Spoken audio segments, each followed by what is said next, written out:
जय हिंद my dear students, welcome to target defence academy. Target defence academy के daily news analysis के top 10 questions में मैं आपका स्वागत करता हूं।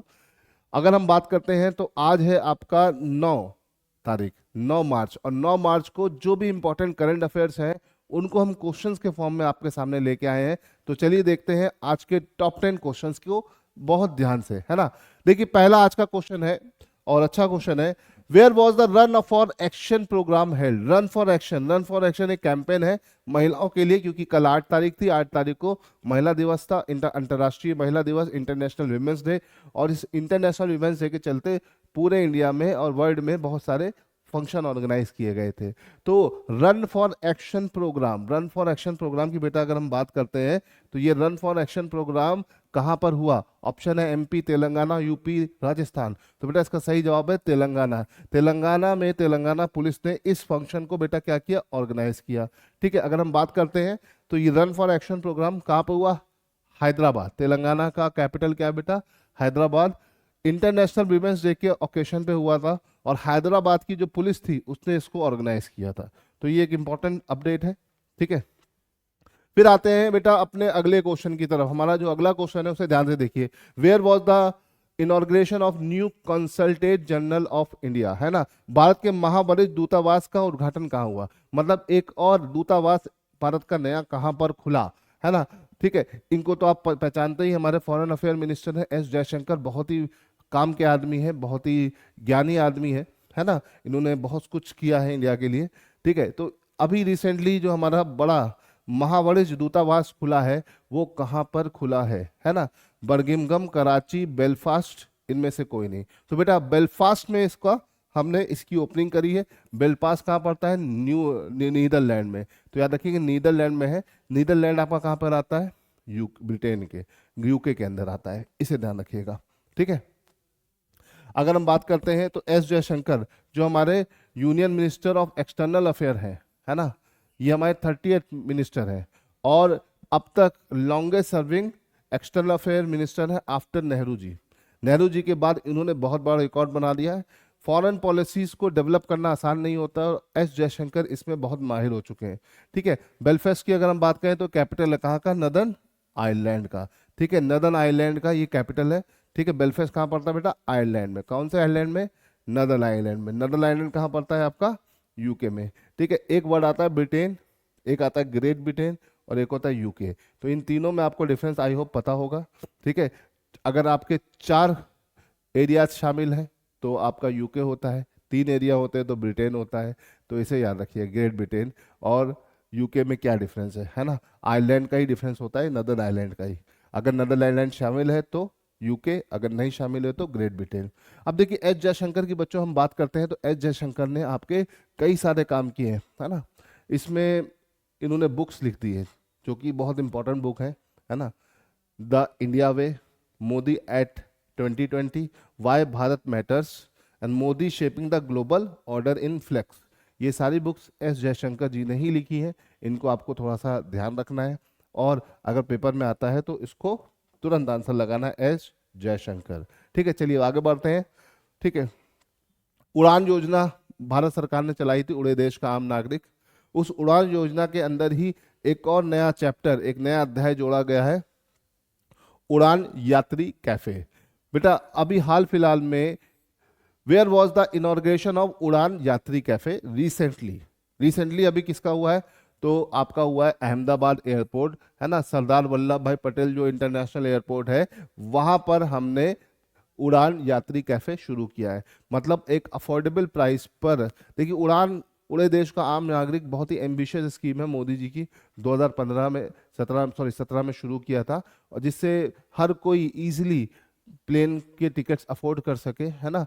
500 किलोमीटर तक की जर्नी को 2000 तक के टिकट में लाने की पूरी कोशिश की गई है।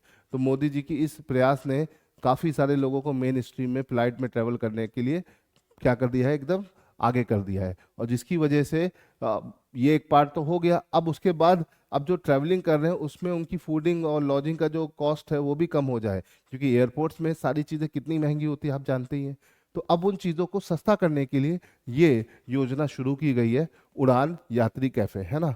आपको 20 रुपए में के रेट में एक अच्छा रिफ्रेशमेंट से स्टार्टिंग है यहाँ की, है ना। मतलब ये एक अफोर्डेबल प्राइस में चीज़ें आपको यहाँ पे मिलेगी, है ना। उड़ान की जो स्कीम है, उड़ान यात्री कैफे, ये सबसे पहले कोलकाता के दमदम एयरपोर्ट या आपका नेताजी सुभाष चंद्र एयरफोर्स के से शुरू हुआ था, है ना। पहले इसका नाम दमदम एयरपोर्ट था, बाद में इसका नाम बदल के नेताजी सुभाष चंद्र बोस इंटरनेशनल एयरपोर्ट हो गया है ना।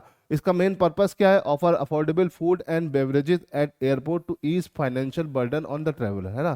ट्रेवल के ऊपर, ट्रेवलर्स के ऊपर ज्यादा बर्डन ना पड़े, है ना। इसको एक एमपी, आप आम आदमी पार्टी के एमपी राघव चड्ढा ने, ठीक है, पार्लियामेंट में पेश किया था और इसे एक्सेप्ट कर लिया गया, ठीक है। और खास बात क्या है? Affordable air travel and improve the experience of the passenger. इसका मेन एम है कि जितने भी पैसेंजर ट्रेवल कर रहे हैं उनको आसानी रहे, उनको कोई दिक्कत ना है ना, जिससे हमारा और ज़्यादा ट्रैवलिंग हो और हमारा और ज़्यादा बिजनेस जनरेट हो। तो इसे ध्यान रखिएगा, ठीक। सबसे पहले कहाँ से शुरू हुआ? कोलकाता से, ठीक है। चेन्नई में भी हो चुका है, इसी क्रम में आपका अहमदाबाद आता है। चलिए, बहुत इंपॉर्टेंट क्वेश्चन है। Where was the inauguration of Amrit biodiversity park was held recently, है ना। तो वॉज हेल्ड रिसेंटली, है ना। हाल फिलहाल में अमृत जैव विविधता पार्क का उद्घाटन कहाँ किया गया? भाई, इस पार्क का उद्घाटन किया गया है न्यू दिल्ली में। कहाँ किया गया बेटा? न्यू दिल्ली। न्यू दिल्ली के जो लेफ्टिनेंट गवर्नर है और जो नई सीएम है, उन्होंने मिलकर इस पार्क को इनॉर्गेट किया है। यमुना नदी के किनारे एक काफी बड़ा पार्क है जो दिल्ली के लोगों के लिए पोल्यूशन फ्री एरिया के फॉर्म में डेवलप किया गया है। तो Amrit biodiversity park Delhi development authority, जिसे इन शॉर्ट डीडीए बोलते हैं हम, उसने पूरा डेवलप किया है। इसे इनॉर्गेट किया वीके सक्सेना। वीके सक्सेना कौन है? लेफ्टिनेंट गवर्नर है, कहाँ के? दिल्ली के। साथ में रेखा गुप्ता जी, जो नई सीएम है दिल्ली की, वो भी इसमें पार्टिसिपेट करी थी, ठीक है। आप देख सकते हैं, ठीक। तो इस तरह से अगर देखा जाए तो यहाँ पर दिल्ली में ये अमृत बायोडाइवर्सिटी पार्क खुलना बहुत इंपॉर्टेंट न्यूज़ है, ठीक है। ये अपने आप में पहला पार्क है एक तरह का। चलिए आगे बढ़ते हैं। क्वेश्चन नंबर 5 बेटा, India did a $248 million deal for T-72 engine with which country? देखो, इंडिया ने T-72 जो आपके टैंक होते हैं उसके इंजन के लिए किस कंट्री के साथ डील करी है? Russia, America, France, Germany. तो आंसर है बेटा रशिया। रूस के साथ भारत ने T-72 इंजन के लिए $248 मिलियन की डील की है। इसे ध्यान रखिएगा। ये कुछ इंजन इस तरह का है, इस इंजन, सिर्फ इस इंजन के लिए, है ना। ये इंजन टैंक के अंदर लगेगा, सिर्फ इस इंजन को भारत ने मंगाया है। इस इंजन की डील की है किसके साथ? रशिया के साथ, ठीक है। तो इंजन रशिया का है, इसे ध्यान रखिएगा। रशिया की बेटा अगर हम बात करते हैं तो इसका कैपिटल है मॉस्को, करेंसी है रूबल और प्रेसिडेंट है व्लादिमीर पुतिन। रशिया उन देशों में से है जो 2 कॉन्टिनेंट में है। रशिया किन 2 कॉन्टिनेंट पड़ता है? यूरोप और एशिया के बीच में पड़ता है। यूरोप और एशिया के बीच में रशिया ही वो एरिया है जो दोनों को कॉन्टिनेंट में आपको मिलेगा। दुनिया का सबसे बड़ा देश है ना, याद रखिएगा। Russia is the biggest country of the world, biggest country, है ना, बिगेस्ट कंट्री है। और 165 डिग्री लैटिट्यूड में फैली हुई है ना, याद रखिएगा। साइबेरिया का वो पार्ट जो एशिया में है, रशिया का वो पार्ट जो एशिया में, उसे बेटा हम साइबेरिया बोलते हैं, है ना। और मेन जो पार्ट जिसमें पुतिन और रहने लायक एरिया है वो आपका यूरोप में है, जिसे हम रशिया बोलते हैं, ठीक है। और इसका कैपिटल भी उसी मॉस्को में पड़ेगा, ठीक है। इंडिया की सबसे लॉन्गेस्ट ट्रेन जो है वो यहीं चलती है, लेनिनग्राद से व्लादिवोस्टोक, याद रखिएगा। लेनिनग्राद से व्लादिवोस्टोक तक जो दुनिया की सबसे लंबी ट्रेन है वो यहीं चलती है। इंडिया में तो दुनिया के सबसे बड़े रेलवे नेटवर्क में से एक नेटवर्क है ही है, लेकिन अगर हम बात करते हैं तो रशिया में दुनिया की सबसे लंबे ट्रेन चलती है लेनिनग्राद से व्लादिवोस्टोक तक। सेंट पीटरबर्ग भी इसे बोल सकते हैं हम, इसे ध्यान रखिएगा। मतलब एशिया के रशिया वाले पार्ट से यूरोप के रशिया वाले पार्ट तक ये चलती है ना। अगर हम बात करते हैं तो आपका यूराल माउंटेन रशिया में पाया जाता है, जो यूरोप और एशिया के बीच में बाउंड्री बनाता है, ठीक है। तो इसे ध्यान रखिएगा। रशिया अपने आप में बहुत इंपॉर्टेंट देश है, इसके पास अपनी बहुत सारी चीज़ें हैं। दुनिया का सबसे बड़ा देश होने के बाद भी इसमें पॉपुलेशन बहुत ज़्यादा नहीं है। क्यों? क्योंकि इसका 70% एरिया -डिग्री टेम्परेचर पर है, मतलब बर्फ से ढका हुआ है, जो कि रहने लायक कंडीशंस में बिल्कुल नहीं है। तो इसे ध्यान रखिएगा, ठीक है। अब हम यहाँ पे बात करते हैं अगले क्वेश्चन की तरफ। ठीक है, who won the world junior chess championship, है ना, वर्ल्ड जूनियर चेस चैंपियनशिप, तो जी गुकेश तो हो ही नहीं सकते। ठीक है, प्रणव वेंकटेश इसका सही जवाब बेटा। प्रणव वेंकटेश का नया नाम आ गया है। इन्होंने इंडिया चेस के मामले में बहुत आगे निकलता जा रहा है और अपने आप में इंडिया के पास बहुत सारे ग्रैंड मास्टर्स आते जा रहे हैं, है ना। इसमें जी डी गुकेश तो थे ही, अभी देखो एक और ही आ गए, प्रणव वेंकटेश। ठीक है, तो इसे ध्यान रखिएगा। वर्ल्ड चेस फेडरेशन हर साल world junior chess championship organise करती है। ठीक है, इसको 1951 में विलियम रिस्टन मॉरे ने ऑर्गेनाइज किया था। पहली बार ये बर्मिंघम इंग्लैंड में ऑर्गेनाइज हुआ। और अगर देखा जाए तो वर्ल्ड लेवल का ये टूर्नामेंट है जिसको इंडिया के किसी खिलाड़ी ने जीता है। इससे पहले विश्वनाथ आनंद, पेंटला हरिकृष्ण, अभिजीत गुप्ता और चौथे नंबर पे है प्रणव। तो याद रखिएगा, प्रणव ऐसे चौथे भारतीय बने जिन्होंने इस जूनियर वर्ल्ड चेस चैंपियनशिप को जीता। अपने आप में रिकॉर्ड है। और ये 4 नाम बेटा जरूर याद रखिएगा, बहुत इंपॉर्टेंट है आपके पेपर के लिए, है ना। यहाँ पे 17 मेडल होते हैं, 7 गोल्ड, 4 सिल्वर, 6 ब्रॉन्ज। ठीक है, और जूनियर उसमें प्लेयर की एज होनी चाहिए 20 साल से कम।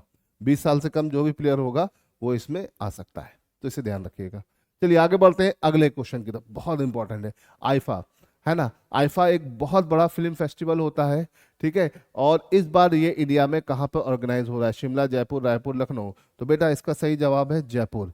ठीक है, आईफा 8 और 9 2 तारीख को ऑर्गेनाइज हो रहा है और इसमें पूरा डिटेल वीडियो, इसका एनालिसिस एक बार में, एक शॉट में, 2 मिनट के अंदर मैं आपको डिस्क्राइब कर दूंगा। देखिए आपके पास रहता है टाइम कम, तो हमें चाहिए रहता है एक ऐसा वीडियो जिसमें कम टाइम में हम आपको ज़्यादा से ज़्यादा इन्फॉर्मेशन दे सकें। तो उस तरह के वीडियोस मैं आपके सामने लाने की पूरी कोशिश करता हूँ। तो जितने भी शॉर्ट्स मैं बना रहा हूँ वो इसी तरह की होती हैं, इसे ध्यान रखिएगा। चलिए आईफा की अगर हम बात करें तो आईफा जयपुर में ऑर्गेनाइज हो रहा है। जयपुर कहाँ है बेटा? राजस्थान में, है ना। राजस्थान की अगर हम बात करें तो राजस्थान में बहुत सारी चीज़ें हैं। राजस्थान में आमेर का किला है, ठीक है, पुष्कर लेक है, ठीक है, और भी बहुत सारी चीज़ें हैं। अगर हम बात करते हैं तो आईफा का पहला ऑर्गेनाइज जो एडिशन था वो 2000 में हुआ। ठीक है, लंदन में। कहाँ पे बेटा? लंदन में। ये इसका कौन सा एडिशन है? 25, 25वें साल में।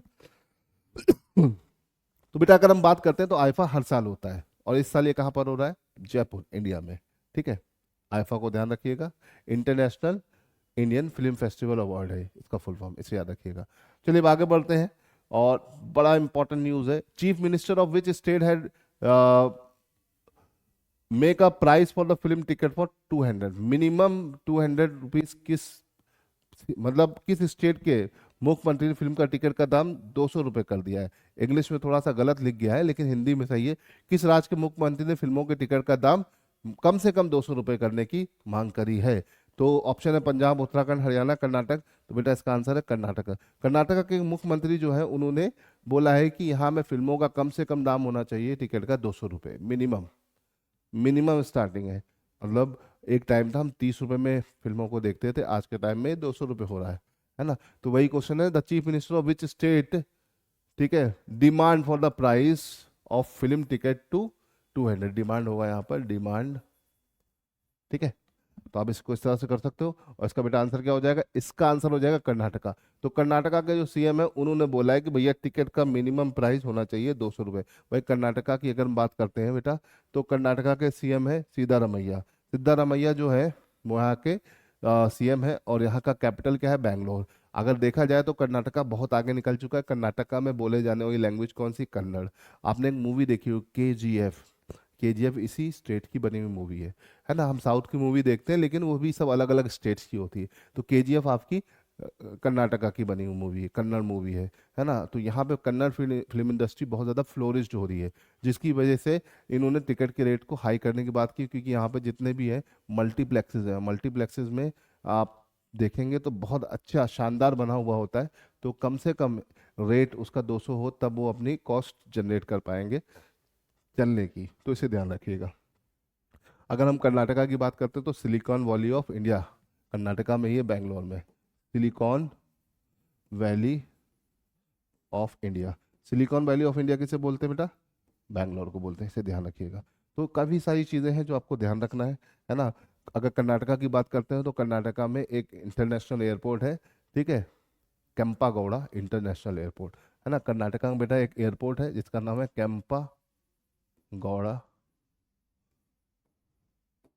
इंटरनेशनल एयरपोर्ट, ठीक है। तो केम्पागौड़ा इंटरनेशनल एयरपोर्ट बेटा अक्सर पेपर में आता है, तो कहाँ पर है? कर्नाटका में। कर्नाटका में काफ़ी सारी चीज़ें हैं, है ना। कर्नाटका में बहुत ज़्यादा नेशनल पार्क्स भी है ना।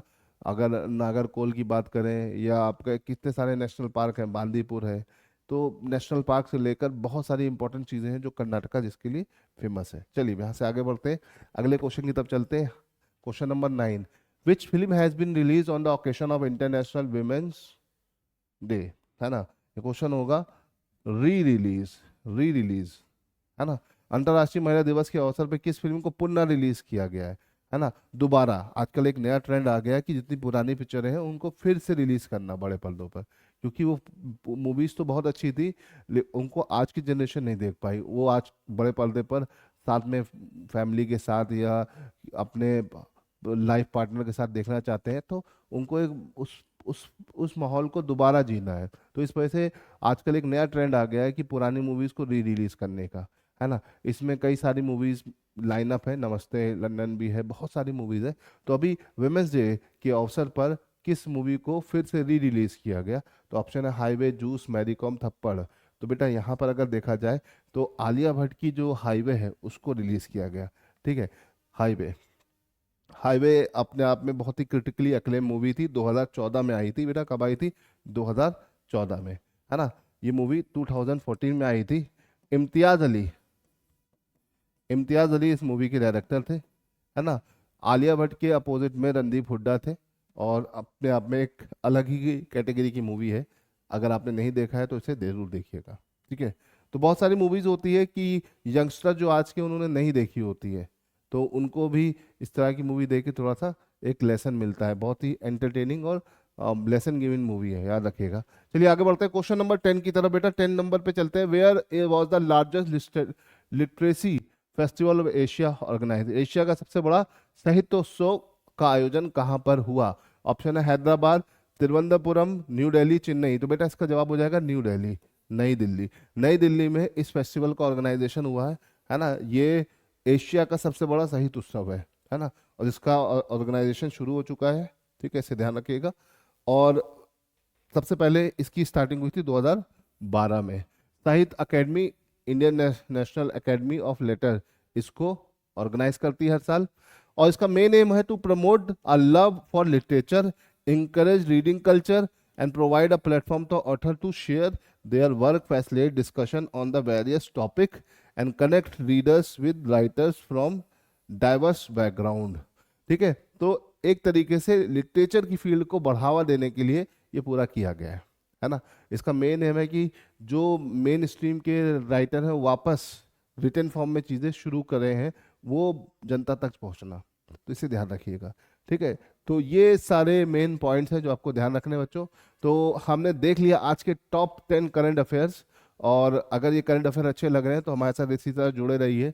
हम इस करंट अफेयर्स का वीकली और मंथली वीडियो भी लाएंगे, अगर आपका इसी तरह से हमें प्यार मिलता रहेगा। तो बच्चों आज के लिए इतना ही। जय हिंद,